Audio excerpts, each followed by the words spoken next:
sensiblement de sa moralité, car les pâles vertus se distinguent à peine sous les couches grises de la vétusté, tandis que les belles figures des vices, relevées par leurs habits éclatants, semblent défier le temps et séduisent encore les yeux comme à leur premier jour. L'attention se porte aussi sur les trois bandeaux à fond doré qui règnent autour de la salle et où l'on a représenté fort agréablement un cortège de magistrats de la ville, au temps de leurs antiques splendeurs déshonorables, bourgmestres au visage important et réfléchi, ouvrent la marche montés sur de beaux chevaux richement caparaçonnés. Les timbaliers, les tambours, les fifres s'avancent si hardiment d'un pas si décidé qu'on croit entendre les joyeuses fanfares de la musique militaire. Et s'il vous prend envie de dessiner ce magnifique paysage et le page d'une beauté merveilleuse qui tient la bride de son coursier, mettez-vous à cette table.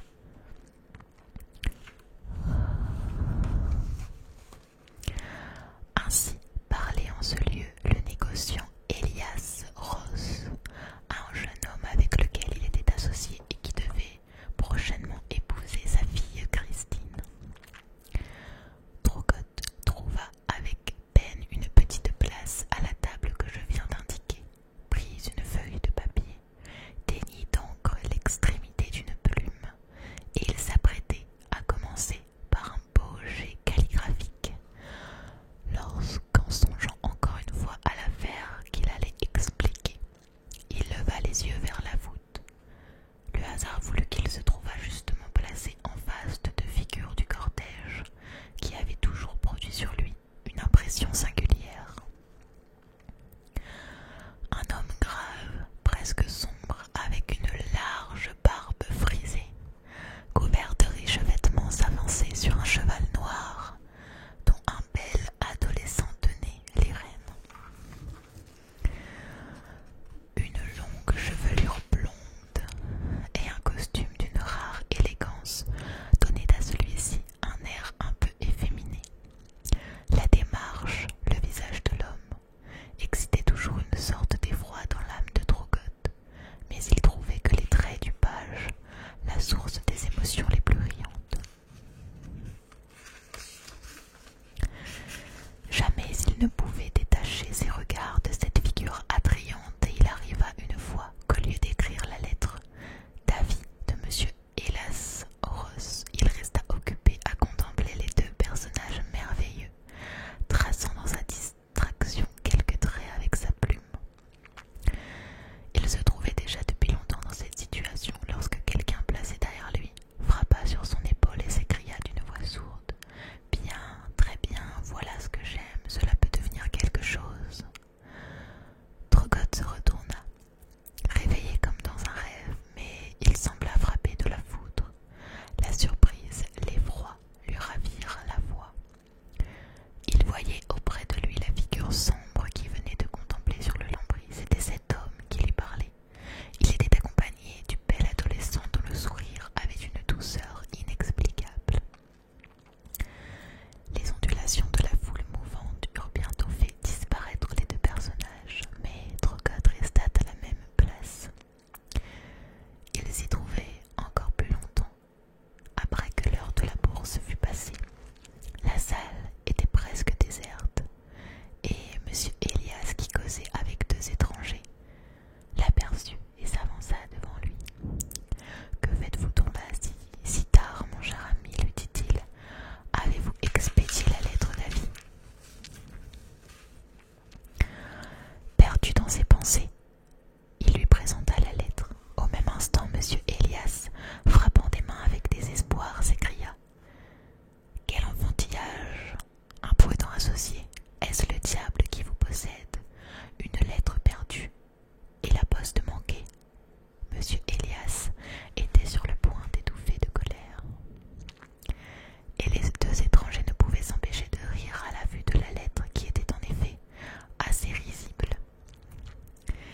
Immédiatement après ces mots,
associés, ne vous formalisez pas ainsi,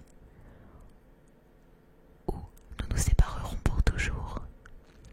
Le vieil étranger eut grande peine à rétablir la paix entre les deux associés.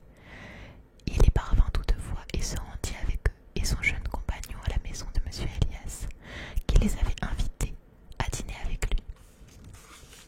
Mademoiselle Christine reçut avec une grâce extrême les hôtes de son père. C'était une jeune fille de taille moyenne et bien nourrie, de 22 ans au plus. Son visage est arrondi, ses yeux bleus couleur du jour et d'une sérénité un peu banale, semblant dire à tous « je me marie bientôt ». Sa peau d'une blancheur éblouissante et ses cheveux ne sont pas absolument roussâtres. Ses lèvres appellent le baiser. La bouche dont elle forme les rives est un peu longue, mais elle laisse voir 2 rangées de dents de neige.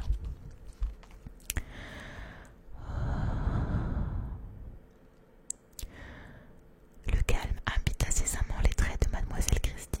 Jamais la confection d'un gâteau n'a manqué sous ses mains, et quand elle daigne donner ses soins à une sauce, elle s'épaissit toujours au point convenable.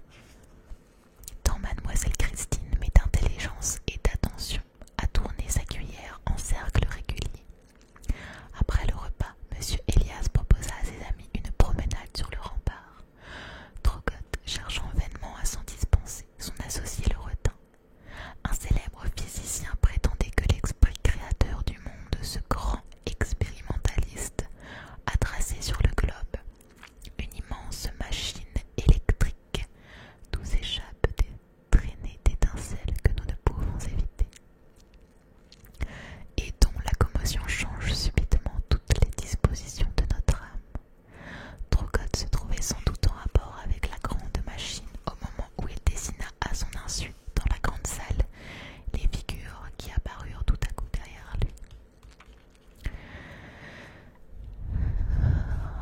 Monsieur Ross Elias regarda son associé d'un air étonné et le vieil étranger dit d'un ton ironique « Je ne comprends pas, jeune homme. Que le négoce puisse vous plaire et que votre vie ne soit pas consacrée aux arts, que vous semblez chérir. Oh, que j'envie votre talent, dit le plus jeune des étrangers. Ah, que ne puis-je dessiner comme vous. Ce n'est pas que le génie me manque, je copie fort bien des yeux, des nez et des oreilles, j'ai même dessiné 3 ou 4 têtes, mais mon Dieu, les affaires. Je pensais que Trogotte, que dès qu'on se sent du génie, dès qu'on éprouve un véritable penchant pour les arts, il n'est plus d'autre affaire dans la vie. Vous pensez qu'on doit se faire artiste, répondit le jeune homme.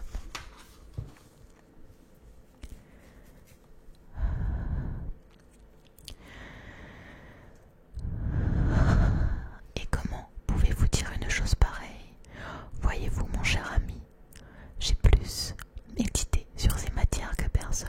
En amateur passionné des arts, j'ai pénétré plus profondément dans la nature des choses que je ne saurais l'exprimer. Aussi, ne puis-je que vous indiquer mes idées. Vous m'accorderez, continua-t-il, que les arts répandent des fleurs sur notre vie. La distraction, le délassement des affaires plus sérieuses, c'est là le plus aimable auquel tendent tous les efforts de l'art. But d'autant plus complètement atteint que les productions des arts sont plus accomplies. Ce but est même clairement indiqué dans la vie, car celui-là seul qui pense ainsi jouit du bien-être, qui échappe à tout, jamais à ceux pour qui les beaux-arts sont la grande affaire ici-bas. Ne vous laissez donc pas détourner des affaires sérieuses, mon cher ami, et gardez-vous de vous engager dans une route où vous marcheriez sans force et sans appui. Trogotte resta stupéfait, il ne savait que répondre. Tout ce que le jeune homme venait de lui débiter lui semblait incroyablement absurde. Mais que nommons-nous donc les affaires sérieuses, les grandes affaires ici-bas? Mais mon Dieu, vous conviendrez qu'il faut vivre dans la vie. Et c'est ce que ne font presque jamais les artistes de profession. Quelle misérable vie, s'écria-t-il, lorsqu'il se retrouva seul dans sa chambre dans les belles matinées dorées de notre magnifique printemps, lorsqu'une molle brise d'ouest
Barabas à Drogote.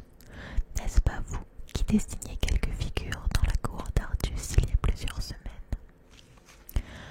Drogote en convint. Il ne put s'empêcher de rougir en songeant au rôle ridicule qu'il avait joué le jour de la lettre d'avis.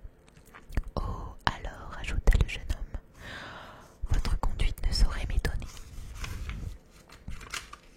Ah, j'arrive pas à tourner la page. Le vieillard regarda avec colère son compagnon et celui-ci garda le silence. Drogote ne pouvait surmonter un certain embarras en présence de ces deux étrangers, et il laissait s'éloigner sans avoir le courage de leur faire une seule question. Pour M. Elias, la longue figure et l'épaisse barbe de l'étranger lui donnèrent lieu de croire que c'était un juif polonais. Il ignorait les conditions du marché que son gendre futur venait de conclure, et il se moqua singulièrement de l'impéritie de ce lourd sarmate qui vantait une valeur dont le cours devait s'améliorer avant peu de 10% tout au moins, ce qui arriva en effet. « Mon fils m'a fait souvenir que vous êtes un artiste, dit le vieillard en revoyant